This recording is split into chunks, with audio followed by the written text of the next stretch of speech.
Salut les peintouilleurs! Bienvenue sur ce nouveau tuto de peinture, pendant lequel on va parler de la peinture du cuivre.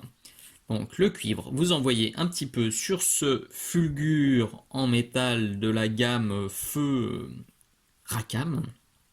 Donc c'est un pitou que j'ai peint il y a quelques années, je cherchais un schéma un petit peu original, j'étais parti sur un mixte cuivre et bronze, donc le tout en TMP, donc True Metal Painting, c'est-à-dire que j'ai utilisé des peintures avec des pigments métalliques à l'intérieur. Alors je reviens pas en détail sur le concept de TMP et de NMME, donc non métallique métal. Je vous remets dans la description les liens vers des articles que j'ai fait à ce sujet sur le blog si vous voulez y jeter un petit coup d'œil.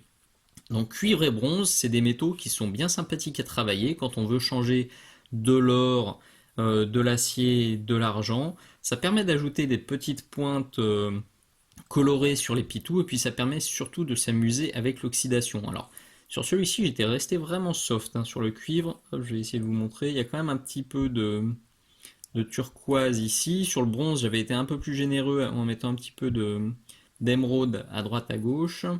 Là, ce que je vais vous montrer aujourd'hui, ça va être un peu plus oxydé parce que le sujet s'y prête bien. Donc on partira sur un métal qui sera un peu plus rouge et un peu plus oxydé. Let's go! Voilà notre cobaye du jour. Pour une fois, c'est pas un petit rabiot, c'est un pitou rien qu'à moi. Alors en l'occurrence, c'est un orc pour ma kill team qui est en cours depuis moult mois et qui au rythme où j'avance devrait être jouable d'ici ouais, 2-3 ans au mieux. Donc bon, pour une fois, je vais vous montrer sur ce pitou, ça me permet de faire d'une pierre deux coups un tuto et avancer un peu sur mes projets. Alors sur celui-ci, vous voyez, il y a énormément de métal. Il y a un énorme pétoir, il y a le casque, et il y a toute la quincaillerie derrière. Donc je me suis dit que faire tout en métal classique rouillé, ça allait être bien tristounet. Donc je me suis dit qu'un petit peu de cuivre sur toute la machinerie, là, ça pourrait être sympa, style il a récupéré des vieilles casseroles ou des vieux métaux pour faire sa chaudière. Là, je me suis dit que ça fonctionnerait très bien. Et en l'occurrence, le cuivre qui est un peu rouge répondra très bien à la peau qui est un petit peu verte. Ça fera un truc complémentaire. Enfin, vous voyez, pour une fois, c'est vraiment comme ça que je procède normalement sur tous mes pitous. J'ai posé toutes les couleurs de base pour voir vraiment ce que ça rendait. En l'occurrence, au tout début, vous voyez, ce gant, il était bleu, et ça faisait beaucoup de bleu, donc il est passé en beige maintenant, et du coup, les touches de bleu sont ici. Vous voyez, je voulais pas avoir trop de bleu, je voulais quand même en avoir un peu, donc c'est très important de poser toutes ces couches de base dès le début pour voir si ça fonctionne. Et puis ça permet aussi de badigeonner sans trop réfléchir, trop s'embêter à pas déborder. Donc, le cuivre, c'est ce qui nous intéresse aujourd'hui. Je l'ai basé avec attention, roulement de tambour, du cuivre. Ouh. Donc ça, c'est du Prince Auguste ou Valero de la gamme Gelm Color. Donc ça, c'est le pot Valero. Alors petite parenthèse sur la boutique, j'ai des pots Valero et des pots Prince Auguste qui cohabitent. C'est le même contenu, c'est le même contenant, il n'y a que l'étiquette qui change. Donc là, c'est le 72059 chez Valero ou le PG 059 chez Prince Auguste. Voilà, fin de parenthèse. Donc, moi, j'ai basé avec ça. Si vous n'avez pas ça, le Balthazar Gold peut aussi faire le job, même si, vous voyez, il n'est pas exactement pareil. Il est un petit peu plus clair. En fait, j'ai préféré partir sur une base plus sombre et plus rouge pour vraiment avoir un cuivre qui tient la route. Mais si vous avez que le Balthazar, ça fera très bien l'affaire. Bon, comme d'habitude, on ombre. Donc pour ombrer du cuivre qui est plutôt rouge, on va partir logiquement sur du strong tone qui est un petit peu marronasse. Il est là. Je vais tartinouiller. Copieux. Alors je ne sais pas encore si je vais faire un passage ou deux passages. Je me tâte, donc je vais voir ce que ça donne au premier passage. Bon, c'est jamais passionnant à regarder, il faut y aller, de toute façon, il faut bien y aller, en mettre de partout, tout en faisant gaffe que ça vienne pas trop s'accumuler, que ça vienne pas faire de surépaisseur. Hop. Donc là, j'y vais copieux. Alors je vous l'avais déjà dit, hein, je le répète souvent, comme je déteste refaire mes linings un par un, là j'y vais, je pousse vraiment autour de chaque élément. Vous voyez là sur la transition entre les deux plaques, entre la chaudière et puis cette plaque, je viens vraiment pousser mon lavis pour que le lining il se fasse et que j'ai pas à le refaire plus tard. Ça, c'est du temps de gagner, c'est toujours ça de prix. Ça permet d'éviter de perdre son temps à tout refaire à la fin, c'est toujours bon à prendre. Hop. Idem, hein, sur tout le tour des rivets, je vais bien essayer de le pousser pour pas avoir à tout refaire à la fin. Voilà, rien de bien sorcier, vous connaissez la musique. On en met un petit peu de partout. On essaie de ne pas faire trop d'auréoles. Bon, évidemment, vous en doutez, c'est un orc, donc le métal va être bien déglingos. Il va surtout être bien oxydé. Donc même si vous avez quelques petites auréoles à droite à gauche, bon, c'est pas la fin du monde. On pense à en mettre dessous. Hop. Et ici on commence à être pas mal. Sur le haut, alors sur le haut je vais y aller comme un sale. Clac, clac, clac, je réfléchis pas. J'essaie de rester dans le cadre quand même. Oui, j'en mets vraiment partout, vraiment généreux. Hop. Ensuite, je nettoie mon pinceau et j'en vire sur le dessus. Hein, pour qu'il n'en reste pas sur la zone qui est là-haut et qui chope vraiment la lumière.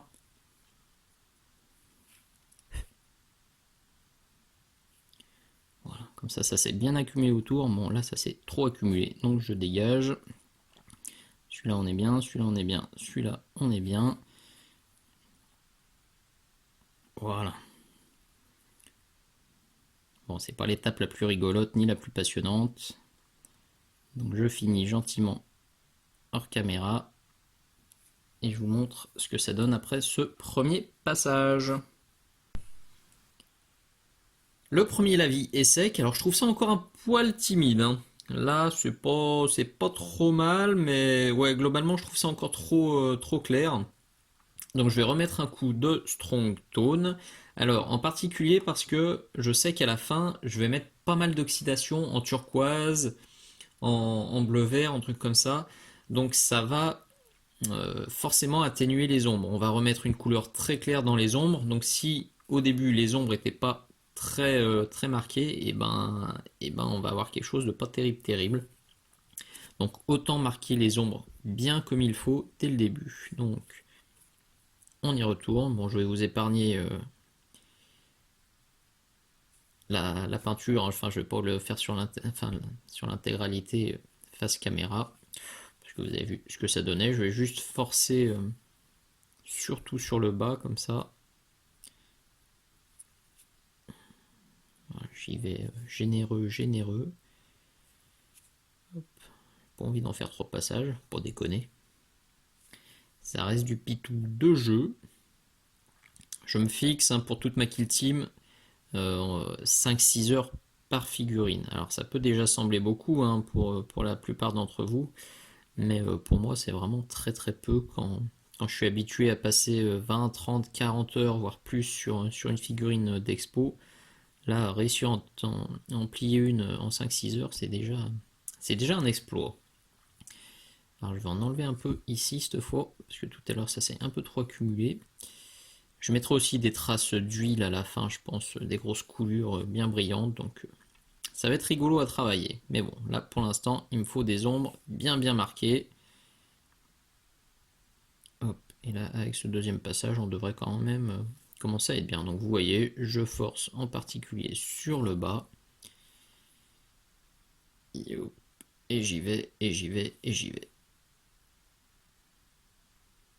Hop là, voilà. Vous voyez l'idée. Bon, une fois que le second lavis est sec, ça me convient largement mieux. Voilà, là j'ai les ombrages bien marqués que je voulais. Alors, à partir de là, vous avez deux solutions.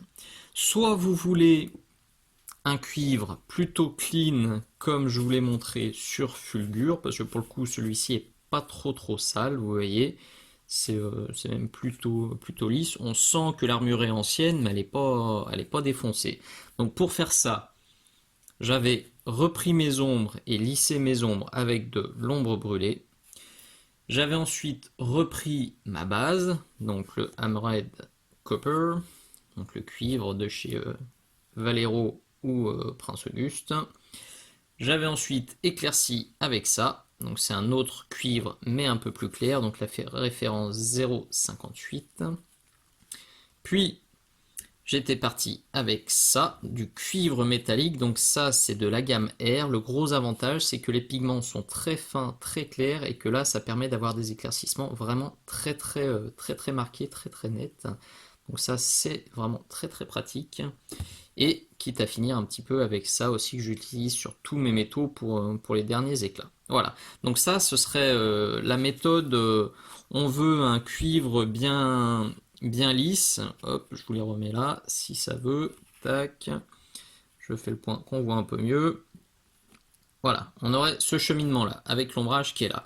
Là, clairement, sur l'orque, c'est pas du tout l'objectif. Je veux obtenir quelque chose de plutôt amoché, enfin de vraiment très amoché et de bien oxydé. Donc je vais plutôt partir sur la même méthode que je vous ai montré sur la lame oxydée en TMP. C'est le tout premier tuto que j'ai publié sur la chaîne. Donc avec une base assez foncée, comme je viens de le faire sur ma chaudière, que je vais ensuite oxyder avec trois différentes teintes. Donc une foncée, une moyenne et une claire. Donc c'est ce qu'on va voir immédiatement. Hop, hop, et hop.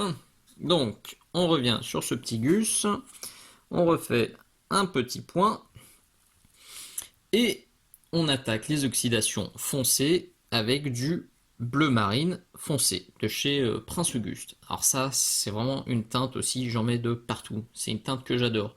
Pour contraster, nuancer un rouge, c'est parfait. Pour les métaux, c'est parfait. Pour les cuirs, c'est parfait.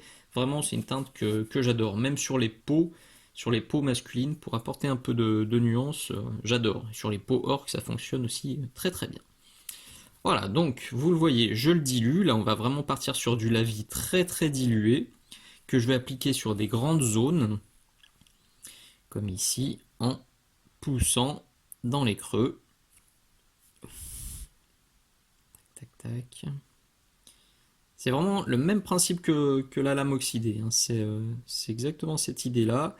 Le trait foncé va être appliqué sur des larges zones, le moyen sur des zones un peu plus petites, et le clair évidemment sur des zones beaucoup plus petites. Bon, je vais virer ce sparadrap bleu, là c'était une fausse bonne idée, parce que vu que je vais bien oxyder en bleu, il va être totalement paumé là au milieu, ça va pas être joli. Donc là encore, vous voyez, ça me permet en poussant dans les ombres, en poussant dans les creux, ça me permet de remarquer mes linings tout seul, il n'y aura pas besoin de les reprendre à la fin. Donc c'est parfait, toute cette plaque là, elle déguste, j'en accumule autour des rivets. J'en accumule là-bas en dessous, j'en tire encore là. Hop. Alors c'est quand même un peu plus contrôlé que le lavis que j'ai fait juste avant. Mais bon, vous voyez, j'y vais quand même, hein. Le but c'est que ça teinte. Alors en dessous, là, par contre je me pose pas de questions, je tartine. Quitte à faire des auréoles, c'est pas grave, hein. L'oxydation, ça fait aussi des auréoles. Donc il n'y a pas de souce. Là, et le bleu marine foncé va en plus me permettre de reprendre un peu les ombres et de les forcer encore un peu sur les zones que je veux. Par ici par exemple. Hop, par ici. Voilà, ça commence à prendre forme tout gentiment. Et ça commence à bien bleuter. Je vais remettre un deuxième passage. On va vraiment avoir un cuivre défoncé là par contre.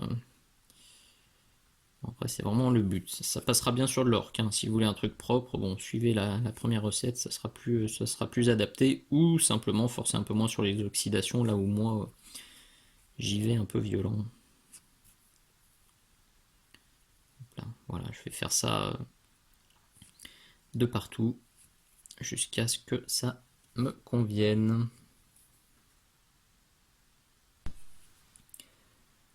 Le bleu marine foncé est bien sec, donc maintenant on va pousser les oxydations avec une teinte plus moyenne, un turquoise. Bon, moi là je pars sur du Sotek Green, mais n'importe quel turquoise fera parfaitement l'affaire. Tac, donc il est là. Bien dilué, là vous allez voir, il suffit de poser une belle auréole. Et en général en séchant, ça fait bien le boulot. Donc on y va, on charge le pinceau, je le nettoie quand même un peu. Hop là, je vais nettoyer, j'en ai mis un peu sur la virole. C'est pas bien.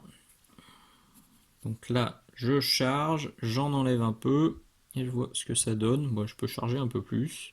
Et donc là, je le remplis en mode stylo plume. J'en applique une bonne couche. Là, je vais tapoter légèrement un peu au-dessus. Ça devrait suffire. Et en fait, j'appuie un peu plus sur mon pinceau. Et hop, la peinture, elle se vide, elle part sur la figurine. Donc principalement dans les creux, évidemment. Donc là, sur la jonction entre les deux plaques. Autour des rivets, sur ces deux plaques. Ici, là, je vais en mettre un paquet. Ça, c'est cadeau. Là, je décharge un peu parce que je veux avoir plus de contrôle sur ma peinture et je veux venir faire un glacis, un glavis ici. Quand vraiment je veux que ça parte dans les creux, je décharge pas le pinceau. Quand je veux faire des glacis plus maîtrisés, je décharge le pinceau. Donc là, vous voyez, je veux que ça parte dans les creux, je me pose pas de questions, juste j'appuie et ça y va. Hop, là aussi, par contre, là je le décharge un peu parce que je vais remonter un petit peu et tapoter. Vous voyez, en séchant, ça fait un effet qui est plutôt pas dégoûtant. Et on peut même faire un dégradé dans ce qu'on a fait. Donc plutôt que d'en remettre sur toute la longueur, là je vais juste forcer des points ici et ici par exemple. Ça va me fait un dégradé dans l'oxydation. Ce sera plutôt sympatoche. C'est pour ça que j'adore travailler les oxydations. Vous voyez, c'est pas très compliqué. Et de loin sur la table, c'est l'effet waouh garanti. Alors ça marche très bien sur de l'orque, hein, évidemment. Si vous aviez un gars de l'Empire super propre ou un jeune prince, c'est sûr que l'armure toute oxydée, ça le fait un peu moins. Mais là, c'est aussi pour ça que j'ai choisi les orques, hein, pour Kill Team. C'est parce que je voulais m'amuser, hein, sur la peinture. Peindre plusieurs figurines de la même espèce, enfin de la même race, ça m'a jamais enchanté, hein. C'est pour ça que je fais jamais de commandes d'armée. Et donc je me suis dit que sur les orques au moins ça pourrait être rigolo, je pourrais varier les teintes de peau, je pourrais m'amuser sur les oxydations, c'est clairement pour ça que je suis parti là-dessus.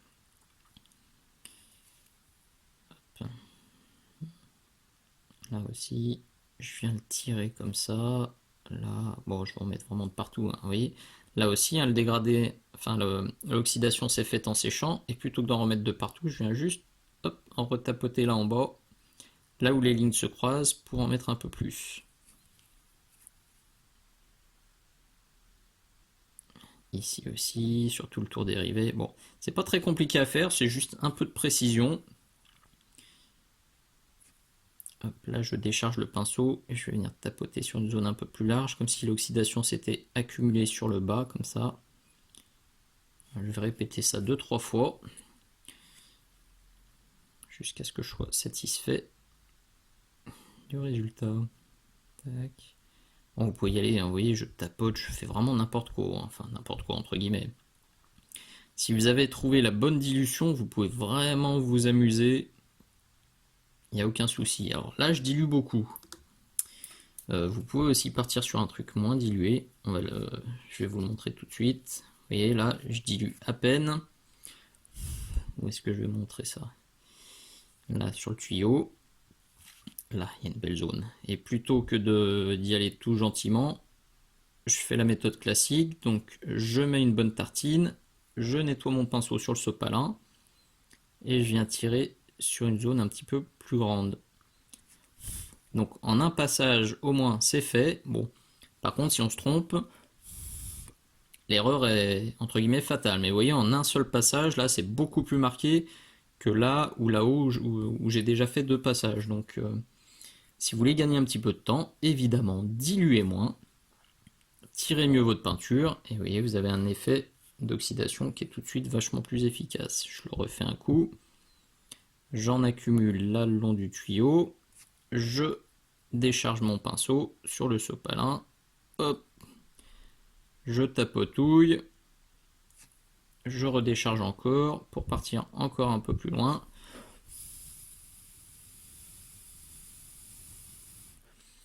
Et vous voyez, là clairement c'est vachement plus marqué. Donc c'est à vous de faire votre choix hein, entre le rendu que vous voulez et puis le temps que vous voulez passer dessus, il n'y a aucun souci. Si vous voulez éviter les grosses boulettes, diluez bien. Si les grosses boulettes, ça vous choque pas, ou si vous maîtrisez bien le tirage, poussage de peinture, bah diluez moins et vous gagnerez du temps. Bon, on commence à avoir une belle oxydation hein, sur tout le bas, sur toute la chaudière. Alors vous pouvez très très bien vous arrêter ici si vous voulez avoir un résultat assez subtil. On n'est pas subtil, là. Il y a quand même de l'oxydation qui est assez marquée, hein, notamment ici et puis ici, mais on reste sur quelque chose, on va dire de loin, qui reste assez discret. Donc si vous voulez rester là-dessus, vous pouvez très bien vous arrêter là et passer à l'étape des éclaircissements. Moi, je vais rajouter une étape d'oxydation. Vous voyez, j'ai fait des essais.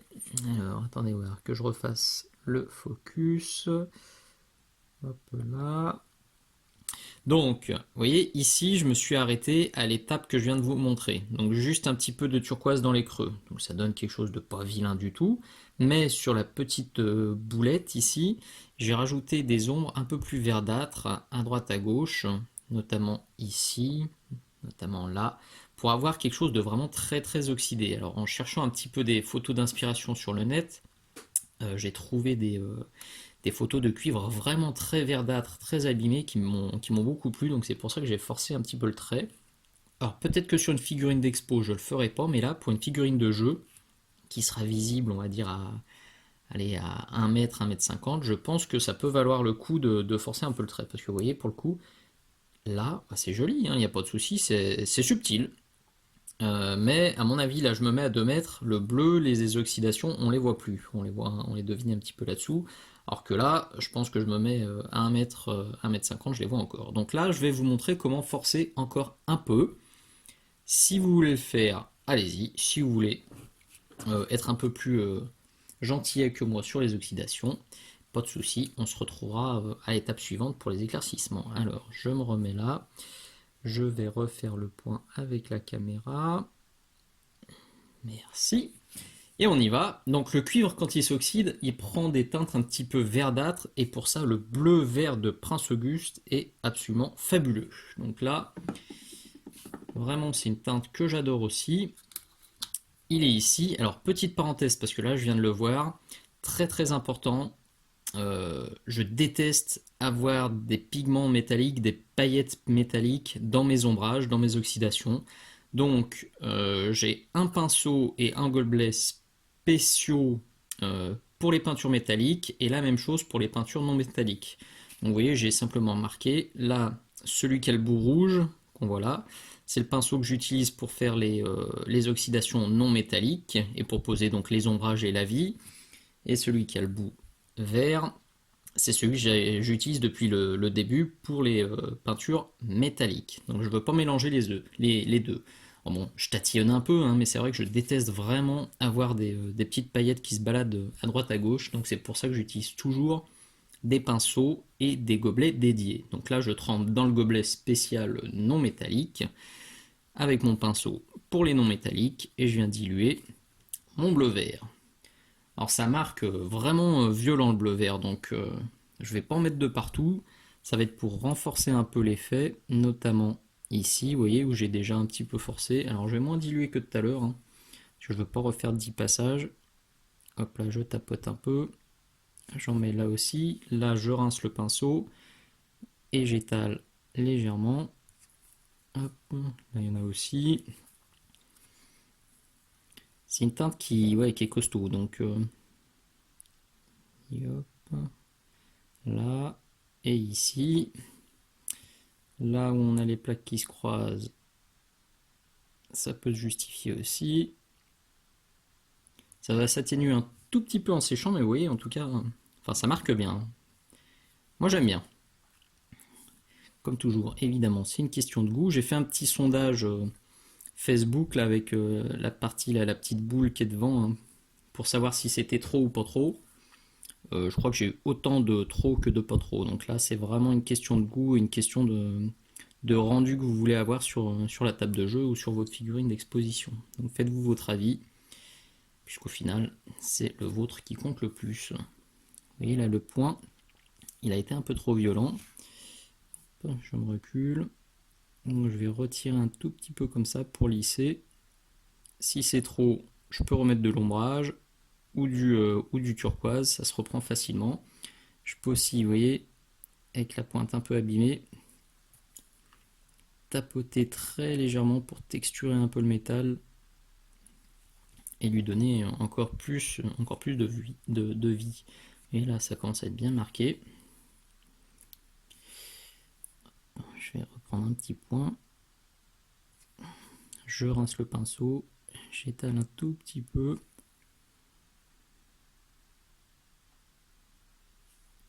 Évidemment, vous faites ça autant de fois que vous le souhaitez pour obtenir ce que vous avez en tête.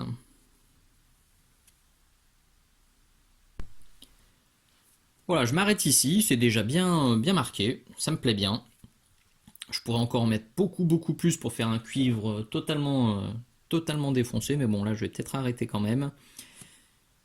Je l'ai déjà dit plusieurs fois, hein, c'est qu'une figurine de jeu, donc bon, l'effet doit être sympa, mais je dois pas y passer 15 heures. Donc, eh ben, on va rééclaircir un petit peu avec la couleur de base, donc qui était le fameux Hammered Copper de chez Valero ou Prince Auguste.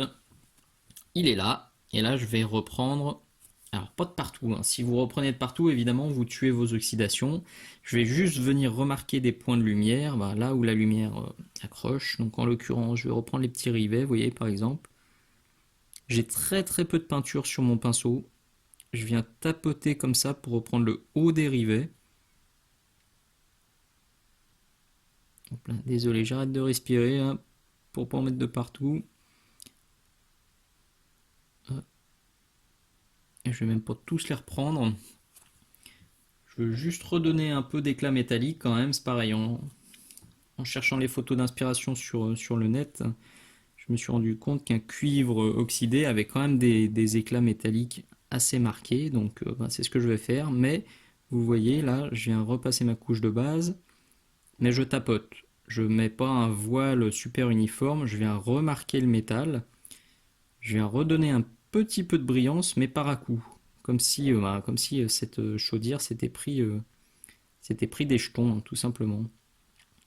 Donc ça, je vais le faire ici, je vais le faire sur le haut des plaques, je vais le faire surtout sur le haut, évidemment, de la chaudière. Donc, vous voyez toute cette tranche qui est ici. Hein. Je veux pas qu'elle brille de trop, mais je tapote gentiment, je texture, je mets des points à droite à gauche. Là en bas, un tout petit peu. Voilà, pas plus. Là, l'idée, c'est de redonner un peu de lisibilité à la pièce pour que de loin, comme je le disais tout à l'heure, on voit bien les volumes. On voit bien ce qui se passe. Donc là, je reprends le bord du tuyau, le bord de celui-ci.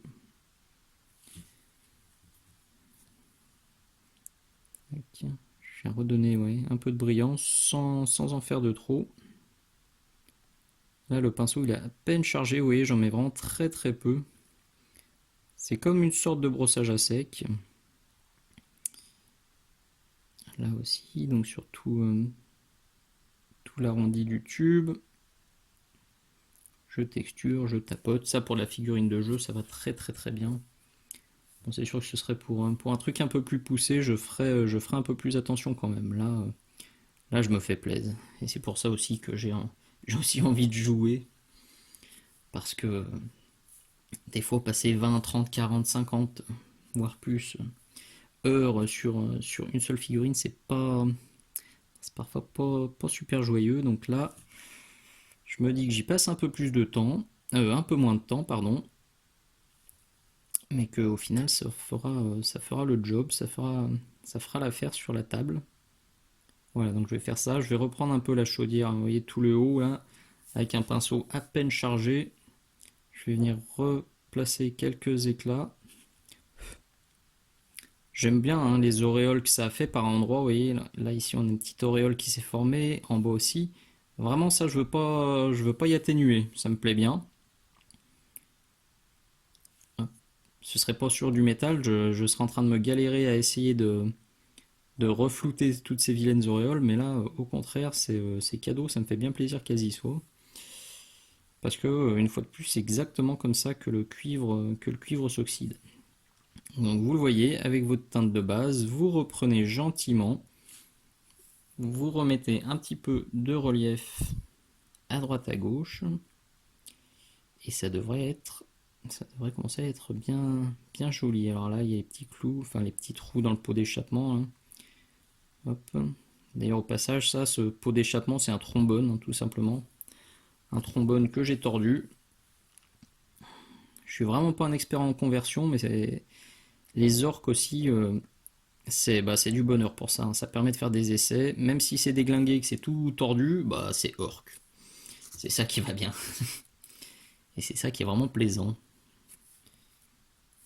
On sort un pauvre trombone de son bureau et on se retrouve avec un pot d'échappement qui fait le job sur un orc. Ce serait sur un chevalier gris ou un primaris, ça ferait totalement concon. Mais là, non, ça le fait. Voilà. Allez, je vais faire ça à droite à gauche. Un ultime éclaircissement. Et ce sera bien. Voilà, une fois que je suis repassé avec mon cuivre, on retrouve bien l'aspect brillant du métal hein, qu'on avait perdu avec les lavis successifs d'oxydation. Alors j'y suis allé plutôt soft, hein. Vous voyez, j'en ai remis ici, un peu ici. J'ai beaucoup tapoté. Même là, je pense que si j'en passais pur, ce serait encore plus marqué que ça. Je sais pas si je vais m'arrêter là ou si je vais aller plus loin. Avant de me décider, en fait, je vais traiter ces zones-là, en fait. Vous voyez, ici, ça, c'est un métal type acier. Ça aussi, j'ai laissé quelques zones en métal plus classiques que je vais oxyder selon la méthode que je vous ai déjà montrée. Et si les deux fonctionnent bien, je remettrai pas plus de cuivre, je redescendrai pas sur une zone plus grande. Mais si je me rends compte qu'avec ma méthode, enfin ma recette classique de métal oxydé sur les autres zones, je me retrouve avec quelque chose de très flashy, très marqué ici, et que mon cuivre est un peu trop terne, bon bah là je reprendrai de nouveau mon cuivre, je descendrai un peu plus bas, je reprendrai peut-être mes oxydations à droite à gauche, etc. Donc là pour l'instant, pour ce tuto, je vais pas plus bas et je vais simplement remarquer quelques éclaircissements hein, pour vous donner la recette complète, quitte à retoucher vraiment à la fin une fois que j'aurai refait mes métaux. Hop là. Alors, pour les derniers éclaircissements, vous m'entendez le secouer. Hop, hop, hop, hop. J'utilise du cuivre métallique Prince Auguste R. Alors, les métaux, euh, vraiment pour tous les métaux que je fais, que ce soit l'argent, l'acier, le cuivre, le bronze, l'or, j'utilise systématiquement pour les derniers éclaircissements des peintures pour aérographe. Les pigments sont très très fins, les couleurs sont très intenses. Vraiment, c'est l'idéal. Si vous avez jamais essayé, vous allez voir, ça va vous changer la vie par rapport aux teintes un peu plus classiques pour le pinceau. Vous voyez là, c'est vraiment très très intense. On voit à peine les pigments, on voit à peine les paillettes. Donc ça permet d'avoir des derniers éclats vraiment très marqués. Un peu comme si je faisais un non métallique métal. On a vraiment un bon contrôle, on a un gros contraste. Donc ça, c'est vraiment très très agréable à travailler. Donc le cuivre métallique PAR. Donc j'en mets un peu sur mon pinceau, toujours le pinceau spécial métaux. Je dilue à peine. Alors là, je vais pas mal décharger. Je passe 2-3 fois sur mon sopalin. Parce que c'est une peinture qui marque beaucoup. Donc faut pas que ça fasse trop violent non plus. Donc pour sonder, je vais déjà tapoter ici. Et rien que quand on applique, ça marque déjà pas mal. Donc je vais juste tapoter, je vais pas en mettre de partout, hein. C'est juste pour remarquer les éclaircissements les plus francs. Là, sur ce rivet, ici, là aussi. J'en enlève encore un peu parce que je trouve que ça marque trop. Hop là, sur cette plaque. Je vais marquer un ou deux petits impacts, des petites balafrounettes.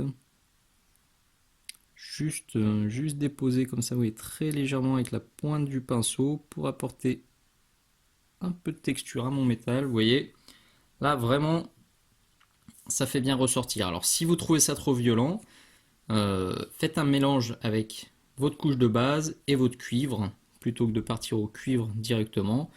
Mais avec le cuivre pur, si vous maîtrisez la quantité que vous mettez sur le pinceau, ça doit le faire. Et ça vous permettra de gratter un petit peu de temps. Voilà, vous voyez, je vais mettre quelques éclats, exactement comme je l'avais fait avec mon métal classique, pour marquer les impacts, pour marquer l'usure. Donc je vais faire ça de partout. Je peins les autres plaques, et puis je réajuste si nécessaire. Voilà le résultat final. Bon, vous voyez, j'ai peint les autres plaques métalliques pour voir ce que ça donnait. Et je trouve que ça dénote pas. Donc j'ai quand même redescendu un peu les éclaircissements jusqu'ici, environ. Et puis j'ai repris un peu le dôme qui était dessus, là, pour quand même que ça ressorte mieux. Bon, bah écoutez, le contrat est rempli, hein. J'ai vraiment un vieux cuivre totalement défoncé. J'aime particulièrement ce tuyau, là, avec le petit éclat qui est ici. Et puis l'oxydation qui est quand même bien poussée sur le bas, ça me plaît bien. Le petit tuyau d'échappement aussi, là-haut, est plutôt sympathique. Bon, écoutez, c'est mon premier essai de cuivre bien déglingué, et j'aime bien. Bah, j'espère que ça vous plaira aussi. Si c'est le cas, bah, comme d'habitude, n'hésitez surtout pas, un petit pouce vers le haut, un petit commentaire sympa, un petit message, un partage sur les réseaux sociaux et les forums, ça fait toujours très très plaisir. Alors cette vidéo, c'était de nouveau une avant-première Patreon. Donc tous mes abonnés l'ont vu il y a déjà 2 mois, donc je vous remets le lien ci-dessous. N'hésitez surtout pas à aller faire un petit tour pour voir ce que je propose sur ma page. Voilà, encore un petit tour. Bon, c'est pas facile à prendre en vidéo, hein, les métaux, parce qu'évidemment selon la position de la lumière et la position de la figurine, le résultat change vachement. Donc voilà, je vous la retourne un petit peu. Je vous dis encore à tous un très très grand merci d'avoir regardé. Plein de poutous. À très bientôt. Ciao ciao.